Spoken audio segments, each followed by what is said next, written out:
morality is something that has shifted culturally. It changes. It's something we grow and learn more about, and hopefully we are generally more moral than the if we're doing things right, than the generation that preceded. And the fact is, if you're willing to say, if God told me to rape a 12-year-old girl, I would not do it, then what you're actually saying is that you do accept your own moral responsibility and that you're not deriving it from your God. Because what you're claiming is that you have a sense of morality that you would not violate, even if you believed a God was telling you to do this, that you would say, this is not correct and I would not do it.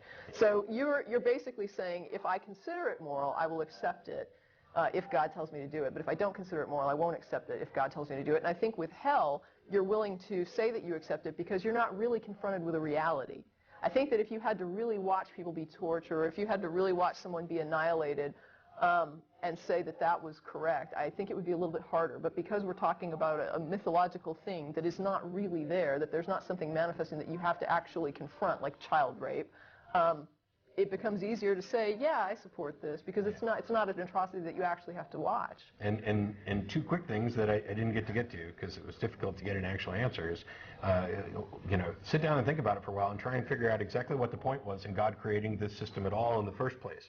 Why not, if supposedly he's omniscient or all-powerful, why not just create a bunch of good souls and let them live forever in heaven ahead of time? Why create this soul-filtering machine where we're going to send some of them to a paradise and some of them to hell when he already knew? But the reality is there are no constraints. Like the idea that God is love and we can't stand before that kind of love, it's like, that's crap. If God is all-powerful, then we can stand before that kind of love because God can make it possible. So there's no constraints. You can't put constraints on it. Well, I guess you could, but you'd have to come up front with that and say, my God comes with all these constraints, and you'd have to define those before you came forward with your argument for God. Yeah, and the last thing that we kind of almost marginally got to was you need some criteria for which you're going to determine, let's say, for example, that Jesus is good and Satan is evil. Any kind of distinction. Yeah, because if I can't judge from the actions, how am I supposed to make the judgment? I mean, normally what I hear from Christians who are at least more familiar with the Bible is the quote from Romans, where it says that God has written on the heart of every man so that they are without excuse.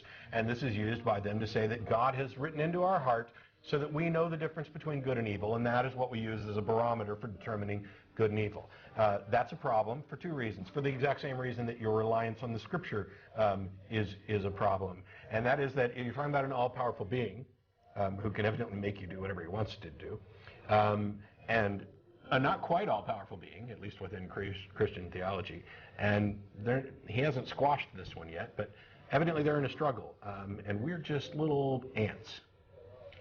And you think that this one has written a book to tell you that this is the good one. And other Christians think that this one has put a little plug in your heart to tell you that this one's the good one. Maybe this is the good one. Maybe this is the one that's lying, and this one is waiting around to see if you'll ever figure it out. If you'll ever wake up and realize that what this one's telling you to do isn't good just because he says it's good. Maybe neither one of them exists, which is the position that I'm in which case I'm still able to do what you could do with regard to either one of these, which is evaluate what they're saying and determine whether or not it is more beneficial than harmful. What are its effects on the individual, the society? What kind of society does it produce when we allow things like slavery and genocide and infanticide?